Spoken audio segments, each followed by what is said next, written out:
नाजरीन, रुपया पैसा में आपको खुश आमदीद कहते हैं। मैं हूं अली नासिर। पाकिस्तान में 2 ईदों की रवायत कायम है। तो KPK के अंदर तो आज ईद हो गई है, अफ़गानिस्तान में तो कल हो गई थी।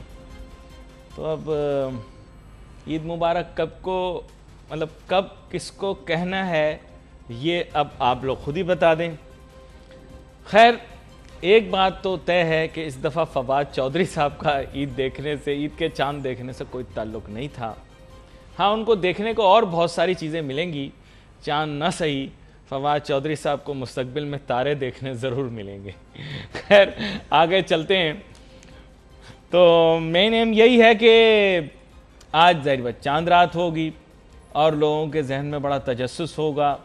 कल जब तक चांद दिखा नहीं था तो क्योंकि चांद तो पाकिस्तान अनोखा मुल्क है, यहाँ 11-12 बजे तक भी चांद दिख जाता है। कहीं ना कहीं से कोई ना कोई शहादत तो मिल ही जाती है। लोग भी मुतवक्कित तौर पर ये सोच रहे थे कि शायद हुकूमत दबाव में आकर 29 रोज़ों पर फिर ईद कर दे और मुल्क के अंदर एक ईद हो। लोगों की जो है वो एक तरह से ख्वाहिश भी थी। लेकिन चलो, जब तक ये उम्मीद कायम थी, मैंने दौरा किया शहर का, तो मार्केटों में गया। ये तस्वीरें पता नहीं कहाँ से लेकर आ जाते हैं, मार्केटें भरी हुई थी। कल अगर चांद रात होती तो यकीन कीजिए मार्केटों में रश होता। मार्केटों में हू का आलम, सन्नाटा, खचाखच खाली मार्केटें। यकीन करें, मैं आपको बता रहा हूं, ये सब ड्रामा है कि लोगों ने महंगे दामों ये खरीद लिया, महंगे दामों वो खरीद लिया। Total nonsense. मैं तो आपको ये बता रहा हूं, बहुत सारे गरीब रात को भूखा सो रहे हैं। ये सब ड्रामा है। मुल्क में बहुत पैसे हैं, ये हो गया, लोग रेस्टोरेंट भरे हुए हैं, ये वो, ये जो जिसे मैं कहता हूं ना नॉनसेंस बातें। अगर आप इजाज़त दें, मैं इससे सख्त लफ्ज़ नहीं इस्तेमाल करना चाह रहा, वरना अगर मैं इस वक्त वो अल्फाज इस्तेमाल करूं जो साबिक वज़ीर आज़म इमरान खान साहब इस्तेमाल करते थे तो आप हैरान रह जाएंगे। ये सब इलॉजिकल बातें। मार्केटें खाली थी, सन्नाटा था। सिर्फ चंद ख़वातीन कुछ मार्केटों के बाहर जो है वो अपनी मेहंदी लगवा रही थी, वरना गुर्बत के मारे परेशान लोग घबराए बैठे थे। उनकी पथराई आंखों से मुझे पता लग रहा था कि घर में बहुत तकाज़े हैं, लेकिन महंगाई और आमदन इजाज़त नहीं दे। जब भी पाकिस्तान पे बुरे हालात आते हैं तो हम अपनी झोली फैलाए अपनी पहुंच जाते हैं अपने अरब ममालिक के यहाँ। दे दे बाबा, कुछ तो दे दे बाबा, कुछ तो दे दे, या शेख इधर तो देख। तो ये रिवायत इमरान खान साहब ने भी जारी रखी। तो अब जाहिर बात है, मजबूरी है, इस हुकूमत को भी ये रिवायत जारी रखनी पड़ेगी। लेकिन हम कम ज़र्फ लोग हैं ना, बुरा ना मानना। हम अरब लोगों को बुरी निगाह से भी देखते हैं, उनको बुरा भला भी कहते हैं। माजी की हुकूमत यानी PTI की हुकूमत में अल्लाह माफ़ करे जिस तरह के अल्फाज अरब हुक्मरानों के लिए इस्तेमाल किए गए, बाइसे शर्म पूरी कौम के लिए। लेकिन शर्म उनको आए जिनको शर्म हो। तो हमें इस चीज़ पर शर्म नहीं आई कि जिनका दिया खाते हैं या जिनकी थाली में खाते हैं हम उस थाली में थूक दें। हमने अरब लोगों से पैसे पकड़ के उनके काम नहीं किए, उनको झुठलाया, उनको धोखे दिए। मैं आपको सही बता रहा हूं कि अरब ममालिक में पाकिस्तान की रेपुटेशन बहुत ही ख़राब है। अरब पाकिस्तानियों को बिल्कुल ठीक लोग नहीं समझते। मैं उनकी राय से ना इत्तिफाक करूंगा ना इख्तिलाफ करूंगा। आपको याद होगा धरने के दौरान जब खान साहब 2014 में धरने पे बैठे थे, तो फिर धरने से उठे, आपको पता होगा बड़ा अफसोसनाक वाक़या पेश आया था। सब भूल भाल गए। पाकिस्तानी बहुत जल्दी सब कुछ भूल भाल जाते हैं। 16 दिसंबर को बड़ा अफसोसनाक वाक़या पेश आया, फिर धरने वाला सिलसिला हुआ, फिर उठ नहीं रहे, फिर उठा के लेकर गए पार्लियामेंट में और ये बिल पास कराया कि पाकिस्तान नाउज़ुबिल्लाह मक्का मदीना की ज़मीन का तहफ़्फ़ुज़ करने नहीं जाएगा। आपकी मर्जी ना, आप जैसे इंटरप्रेट करें। आपने कहा हम अरब सरजमीन पर नहीं जाएंगे, उनका दिफा नहीं करेंगे। तो नाउज़ुबिल्लाह बड़े बड़े आप नाच गाने करते हैं, बहुत तमाशेबाज हैं, आप ड्रामे करते हैं, झूठ बोलते हैं कि जी हम बड़ा तहफ़्फ़ुज़ करेंगे, हम मुस्लिम उम्मा की हिफाजत करेंगे, हमने बम बना लिया है, हम ये कर देंगे, हम वो कर देंगे, कोई मैली आंख नहीं। तो तब मक्का मदीना की ज़मीन वालों ने भीख मांगी, आपसे गुजारिश की कि आओ बचाओ। तो आपने कहा नहीं, हम फाहमत कर रहे हैं, हम मसलियत परस्त हैं, ये आग हमारे मुल्क में लग जाएगी जो वहां लगी हुई है। अच्छा, नोटू अलहदा पकड़ लिए, $1.5 अरब का तोहफा पकड़ लिया, गए नहीं, ठीक है, गए नहीं। खान साहब को बुलाकर पार्लियामान के अंदर यह बात तय करवाई, करारदाद पास करवाई कि हम नहीं जाएंगे, दूसरों के झगड़े में नहीं पड़ेंगे। नाउजुबिल्ला, मक्का मदीना की सरजमीन के तहफ़्फ़ुज़ ना करने वाली कौम के ऊपर मेरी तरफ से इस्लाह की दुआ मैं कर सकता हूं उनके लिए। समझते आप गए होंगे। खैर, मैंने इससे ज़्यादा सख्त बातें क्या करनी, लेकिन रमज़ान की 30 तारीख़ है पाकिस्तान के हिसाब से, दूसरे ममालिक के अंदर तो मुख्तलिफ तारीख़ें। बुरा मान जाते हैं ना लोग, बुरा मान जाते हैं मेरी तल्ख बातें, मेरी तल्ख बातें बुरी लगती हैं आपको, सच होती है ना, सच हमेशा बुरा लगता है, सच हमेशा बुरा लगता है। अपनी कमजरफी हमेशा बुरी लगती है, अपनी आवारगी भी बुरी लगती है। अपनी बेटी भाग जाए तो बंदा दूसरे पे डाल देता है, भगा के ले गया, वरगला के ले गया। 3 दिन तो रमज़ान के, 4 दिन तो इसी में निकल गए आपके, कि भागी है या भगाई है। खैर, आपकी रेपुटेशन इस वक्त अरब ममालिक में बहुत ख़राब है, आपकी साख ख़राब है, और ये माजी की हुकूमतों सबकी, इसमें शहबाज शरीफ साहब का कसूर नहीं है, इसमें माजी की हुकूमतों का भी बड़ा अहम किरदार रहा है। माजी में इनकी अपनी भी रही है हुकूमत, बड़ा नाम हमारा ख़राब है। अरब लोग ये मुनफरिद मुल्क है पाकिस्तान कि अरब भी हमें बुरा भला कहते हैं और ईरान वाले भी हमें बुरा भला कहते हैं। तो हम किसी के भी ना हुए, हम किसी के भी ना हुए, जो अपनों के ना हुए वो फिर किसी के भी ना हुए, और आज फिर मांगते फिर रहे, दे दे बाबा, दे दे बाबा। एक ब्रेक ले ले बाबा, ब्रेक के बाद वापस आते हैं, अपनी गुफ्तगू को जारी रखेंगे।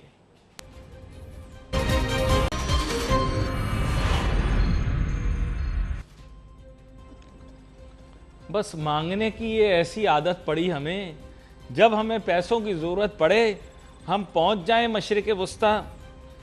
मांगना तो उस ज़ात से है जो इस कायनात को बनाने वाला है, जिसने मुझे, आपको, हम सबको पैदा किया। लेकिन हम मेरे रब की ज़ात को छोड़ के हर एक से मांगते फिर रहे हैं। मिलेगा? कभी नहीं मिलेगा, कुछ नहीं मिलेगा तुम्हें।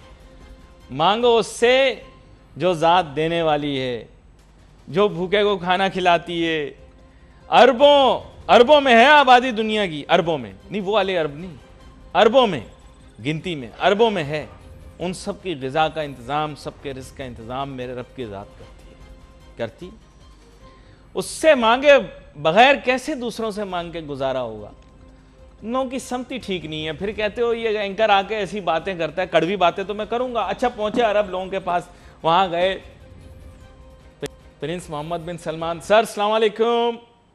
MBS के लिए मेरा ख़ास सलाम, और आपको सर मेरी जानिब से ईद मुबारक। आज आपके यहाँ ईद है।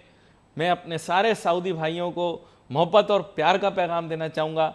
बड़ा खूबसूरत सजीला नौजवान है, आप देखें, कद काट के एतबार से और सोच व फ़िक्र के एतबार से आज़ाद ज़हन है, आज़ाद फ़िक्र शख्स है, और पाकिस्तान से बहुत मोहब्बत करता है। मैं आपको बताऊं, मोहम्मद बिन सलमान साहब का रिकॉर्ड पर बयान है कि मैं सऊदी अरब में पाकिस्तान का सफ़ीर हूँ। कोई ऐसी बात करता है? मोहम्मद बिन सलमान ने ऐसी बातें की, और आपने इनके मुतल्लिक जो बात की, मैं वो कहना नहीं चाहता, क्योंकि आपकी कौम बहुत ही कमज़र्फ़ कौम है। इनसे आप मांगने जाते हैं और इनके बारे में आप गलत राय कायम करते हैं। देखो, वो अपने मुल्क को कैसे चला रहे हैं, वो अपने मामलात को कैसे चला रहे हैं, ये हमारा क्या लेना देना यार। वो हमारे मुल्क में आकर बताएं आपको कि आप क्या हरकतें कर रहे हैं, किन जानवरों का गोश्त खा रहे हैं, दूध में मिलावट कर रहे हैं, जगह जगह धोखा दे रहे हैं। आपको बुरा लगेगा ना? नहीं, आपको बुरा लगेगा? नहीं लगेगा? बताओ मुझे, आसिफ, बुरा लगेगा कि नहीं लगेगा कि अगर वो हमारे मुल्क में आकर कहें कि तुम्हारे मुल्क का ना गोश्त सही, ना तुम्हारे मुल्क का आटा सही, इसमें मिलावट, ना तुम्हारे मुल्क की दाल सही, उसमें मिलावट। वो आपके मामलात में आ रहे हैं? नहीं आ रहे ना, तो आप उनके मामलात के ऊपर क्यों आ रहे हो यार? उनसे आप मांगने गए, सीधे तरीके से आप मांगो और वापस आ जाओ।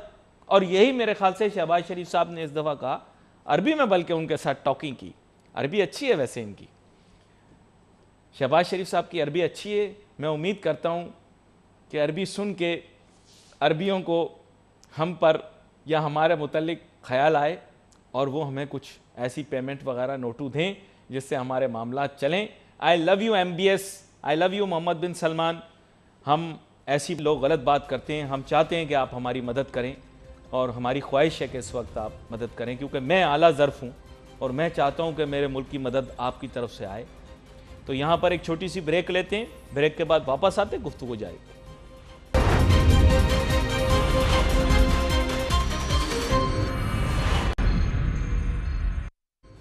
नाजरीन welcome back after the break. तो गुफ्तगू हो रही थी पाक अरब ताल्लुकात के मुतल्लिक और किस तरह उनसे ज़्यादा फ़ायदा लिया जा सकता है। शेख खलीफा बिन जैद इस वक्त अबू धाबी के हुक्मरान भी हैं और मुश्तरका अरब इमारात जो हैं, मुत्तहदा अरब अमारात, उनके भी एक तरह से सरबराह हैं, उनकी जो रियासत है। तो अब वहाँ पर भी मुलाकात हुई, वहाँ पर भी बयानात आए। ठोस बयान किसी मुल्क के साथ भी नहीं आया। ताहम जब हुक्मरान वापस आएंगे पाकिस्तान के तो वो यही कहेंगे कि कोई ना कोई मामला तय पा गए। लेकिन जो मुश्तरका अलामिया होते हैं, अब तो अलामिया कहते हैं ना इसको, मुश्तरका अलामिया जो होते हैं, इसमें अमूमन बड़ी सेफ़ तरीके से अल्फाज का इस्तेमाल किया गया है। पाकिस्तान बड़ा भरपूर फ़ायदा उठा सकता था।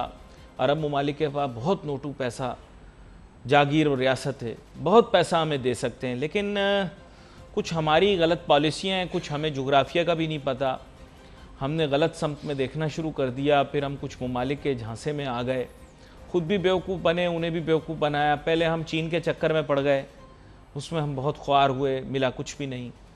फिर हम वेस्ट के मुखालिफ हो गए, उसमें भी हमें कुछ नहीं मिला। फिर हम अर्तुगल बन गए, तुर्की पहुँच गए। तुर्की के पास भी देखें, बात यह है कि सल्तनत उस्मानिया के ख़त्म हुए बहुत अरसा हो चुका है, उनके पास अब हमें देने दिलाने के लिए बहुत कम है। फिर हमने कोशिश की कि हम कुछ मामलात सुलझाएं, कुछ रूठे दोस्तों को मनाएं, रूस पहुंच जाएं। वहाँ पे तो हमें कुछ भी नहीं मिलना था, बेवजह हमने अपना वक्त भी ज़ाया किया और हुकूमत भी गई इमरान खान साहब की। ऐसी ज़िद्दें जो होती हैं ना, लोग ज़िद बहुत करते हैं। मैंने ये लगाया कि यार ज़िद नहीं करनी चाहिए, भले मुंह चढ़ाते रहो लेकिन ज़िद ना करो। तो अब हमने ज़िद छोड़ा, यार मजबूरी है, खान साहब को भी चाहिए था, ज़िद छोड़ते कोई बात नहीं, आगे चल के तमाम मामलात अपने हाथ में आ ही जाते हैं। लेकिन बस ये देखें, पुतिन से मिलने की ज़िद के चक्कर में हुकूमत हाथ से निकल गई खान साहब के। खैर एनीवे, ये मैं आपको सही बात बता रहा हूँ, इसी ज़िद पर गए हैं खान साहब। खान साहब को वेस्ट ना छेड़ता, वो ये जो ज़िद पे आ गए ना कि मैंने पुतिन से मिलना है, जबकि पुतिन से मिलने से कुछ ना मिलता। पुतिन देखें, व्लादिमीर पुतिन की तारीख़ पैदाइश है 7 अक्टूबर और मेरी भी तारीख़ पैदाइश है 7 अक्टूबर। कैसी अजीब सी चीज़ है नहीं? व्लादिमीर पुतिन साहब भी 7 अक्टूबर को पैदा हुए, मैं भी 7 अक्टूबर को पैदा हुआ। हम दोनों की जो डेट ऑफ बर्थ है मुश्तरक है। तो इसके हिसाब से अगर कोई माहिर फल्कियात होगा तो आपको कहेगा कि शख्सियत के अंदर कुछ ना कुछ चीज़ें ऐसी होंगी जो कि मुश्तरक होंगी। तो मतलब ये है कि मुफाद इंसान अपना देखता है, मतलब देखता है, और साथ में ये भी देखता है कि उसने किसके लिए कितना करना है। ठीक है, आपने रूस को तोड़ा, रूस को बर्बाद किया, अफ़गानिस्तान से रूस को निकाला, उनको शिकस्त दी, उनके आपके बारे में अच्छे ख्यालात नहीं होंगे। मैं वैसे आपको बता रहा हूँ, दिल से बता रहा हूँ, और उनका दिल बहुत टूटा। ये वो मतलब ये है कि एक मौके पर तो मैंने पढ़ा ही है, मेरे ख्याल मुतादिद मौके पर उन्होंने यही बात की है कि उनका बहुत दिल टूटा जब रूस टूटा, सोवियत यूनियन टूटा। तो जाहिर बात है किसने तोड़ा? पाकिस्तानियों ने तोड़ा ना।